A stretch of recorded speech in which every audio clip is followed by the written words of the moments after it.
Hello, good afternoon. Welcome to Museum Mondays at the Sacramento History Museum. Today we're going to read a story called The Amazing Collection of Joey Cornell. It's written by Candace Fleming and illustrated by Gerard Dubois. Now we're reading this story because we've been talking about collecting and the art of collecting and what you can do with your collections. And that's a little bit of what this story is about. Joey Cornell collected everything, anything that sparkled his imagination or delighted his eye. If I like it, I keep it, Joey always said. At first, he stowed his collection in his bedroom, but it grew and grew and grew until Joey gathered it together, picked it up, and moved it all out to the barn. His sisters made fun of him. "Trash picker," said Betty. "Pack rat," said Helen. "Weird," said their mother, "but wonderful." Whenever Mrs. Cornell shopped in the city, she searched for objects to enchant her son. A silver charm, a cork ball, a soap bubble pipe. "What will you do with them?" she asked. Joey shrugged. "Who knows?" He added them to his collection.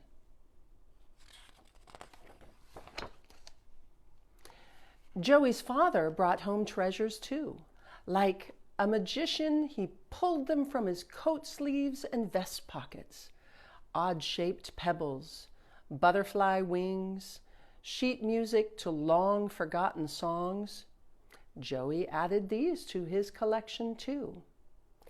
By the time Joey was 8, his collection looked like this.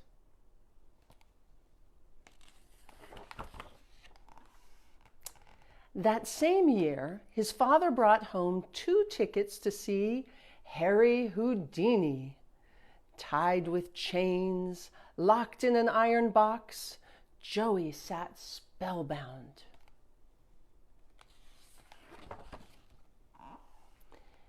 Days later, in the junkyard, he spied a rusty iron safe. His scalp tingled and goosebumps rose on his arms. "Magical," he whispered, and he dragged it home. "What do you want that for?" asked Betty. Joey shrugged. "Who knows?" He added it to his collection. By the time Joey was 9, his collection looked like this.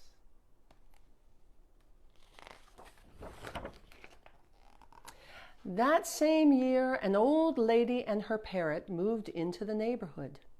Time and again, Joey gazed at the bird.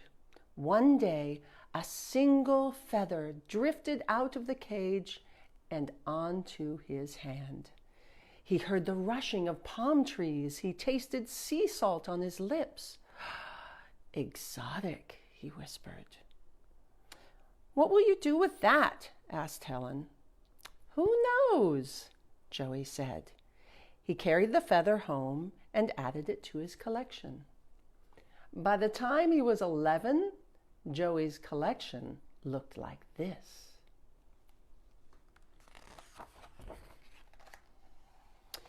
That same year, Joey discovered the universe. Sitting on the front steps, he peered into the night sky and made up stories about the stars for his sisters. Once upon a time, a ballerina danced on the head of a comet.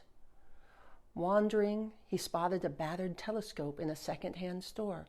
When he squinted into it, he saw moonbeams and flare stars, galaxies spinning in the darkness. "Heavenly," he whispered. He carted the telescope home. "Why do you want that?" asked Robert. "Who knows?" said Joey.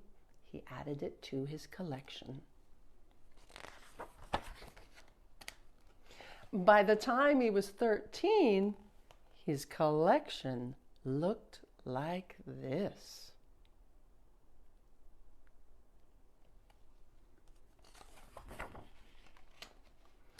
That same year, his father grew pale and weak, and he stopped going to work. He stopped getting out of bed. It was still dark the morning Joey awoke to the sound of hurrying feet and harsh coughing. He looked out his window just as his father was being rushed into an ambulance. Joey never saw his father again.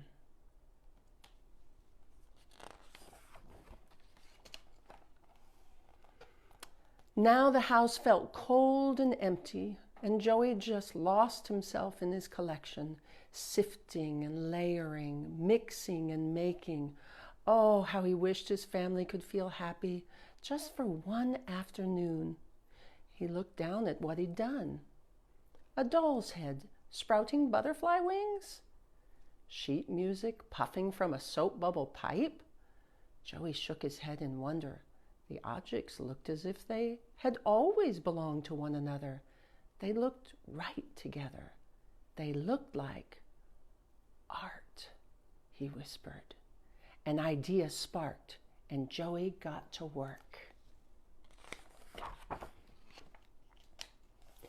Days later, Joey handed out tickets to his family. When they opened the barn door, they were astonished. Dozens of ordinary objects had been assembled, assorted, arranged in a way that made them heavenly, whispered Robert. Exotic, whispered Helen. Magical, whispered Betty. And wonderful, added their mother. She wrapped Joey in a hug. Then they all looked at Joey's amazing collection again and again and even again. It was dark before they left.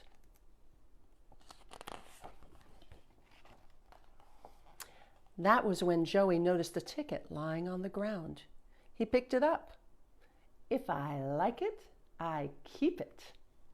And he added it to his collection.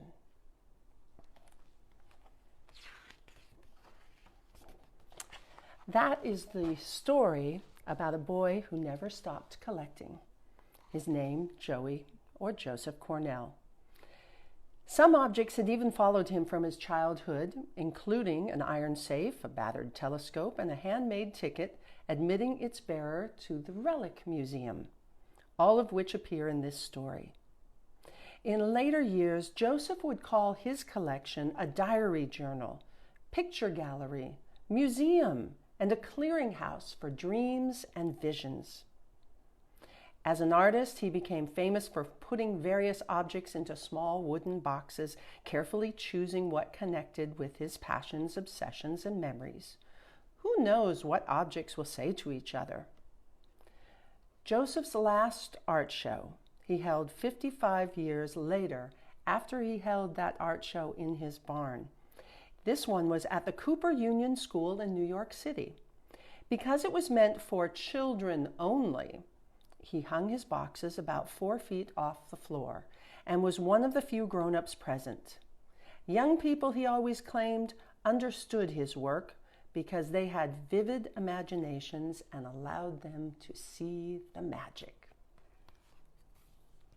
So we hope you enjoyed that story, and we will see you again on Museum Mondays, where next week we're going to dig into our costume closet of historic attire. We're going to see all of the clothes that we have. So I hope you'll join us next week on Museum Mondays. Thank you.